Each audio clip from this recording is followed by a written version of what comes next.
So you got this guy named Roger, right? Now, Roger, he lives in, 7 Mile, the projects in Detroit. So, he been living on this same street for about 32 years.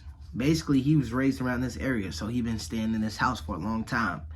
And he's known around the neighborhood, if you need your yard cut, you need your roof cleared off, or you need something fixed, or, you need a car part fixed and tire change, he's the guy you can go to. So, he always comes out and he always throws cookouts also, and everybody on the neighborhood, they come out, and they do the little cookout thing for like 2 days, and then after that, it's like a little tradition thing they do. So, all is well, and everything's cool, right? Until one day, he's out there cleaning this, this red, Corvette car he, been having for a long time. He's cleaning it off, and he looks over and he sees some neighbors moving in. And, it's basically like an Asian family, but she's real nice. Like, she got an American accent, like one of the, those type of Asian people.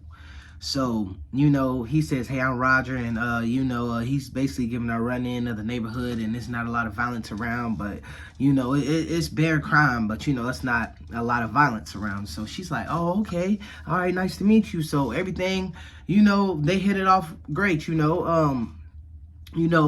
the weeks go on, one of the kids' bike ends up messing up, and he ends up fixing it, basically, just winning over the friendship or whatever. And, one day it all came to a head. This is about 9 months in. So 9 months in,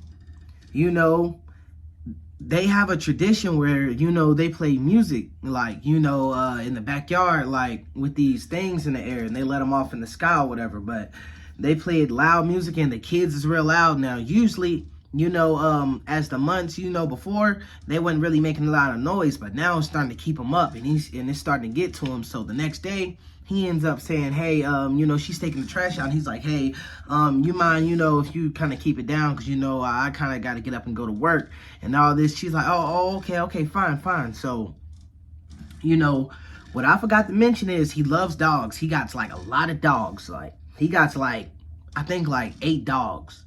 And they bark and they get loud, but, he got it fortified where they can't get past the fence, so they can't get out. So it ain't really a big deal. So one day, he's in there chilling, and he hears, oh my gosh, and he goes out there, and the neighbor ended up getting bit by one of the dogs. The kids did. I guess they put their hand over the fence, and he's like, well, you shouldn't have been in my yard messing with my dogs, because it says beware of dogs. And basically the girl blows up and says, you need to control them dogs or whatever. So it basically, tension ends up coming. So as the time go on, he sleep one night and he thinks he hears something. And usually the dogs are asleep around this time, but they barking. He gets up, flashlight. Tell me why somebody in his house. He starts, chasing them, with a bat. And basically they tussle, but he ends up getting out. So a report is made, and he ends up getting a gun or whatever. So he basically ends up, scouting the neighborhood, riding around, making sure everything's good. He don't see nothing. So he wakes up one morning, and all his pieces are gone, and on the side of his house that was locked up. And as he goes back and look at the cameras, he ends up seeing the kids overplay, so like by his house. So he automatically thinking, oh yeah, they the ones that did it, because a few of them was teenagers. So he goes over there and confronts them, and she says, you can't accuse my kids of nothing. They don't gotta take nothing. We give them whatever they want, and if you come back on my property, I'm calling the police. So slams the door in his face. So he's like, okay, cool. So one day, he was supposed to get this settlement paper, but he's like, man, this should have came in the mail already. Come to find out, how sometimes neighbors get your mail or whatever and they return it.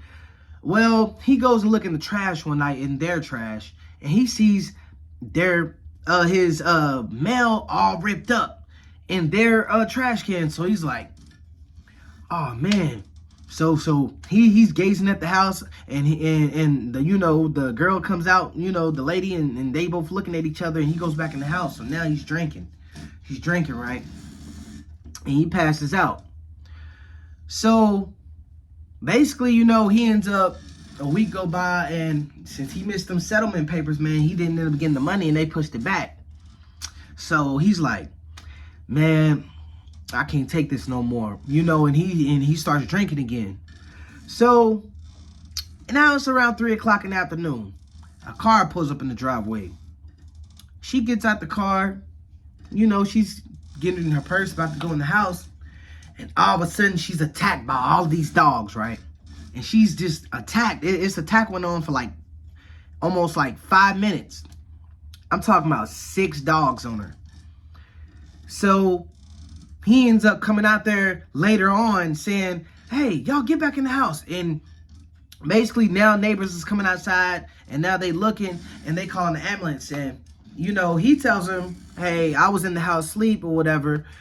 And they like, okay, man, all right, man, we're going to do some investigation. So they take his cameras or whatever, and they end up seeing that on the side of his house, he intentionally let the dogs out and attacked her and went right back in the house like nothing happened and let her get attacked. So they call him down to the station, and they just say, hey, they tricked him by saying, hey, we just got to talk to you about some things. As soon as he go in there, they put handcuffs on him, and they say, we're charging you for the murder, and basically he went down for it. So all over, greed and envy and all this happened. So yeah, man, it's crazy, man. If y'all like this story though, man, share it everywhere, and it's coming. More is coming. Let's go.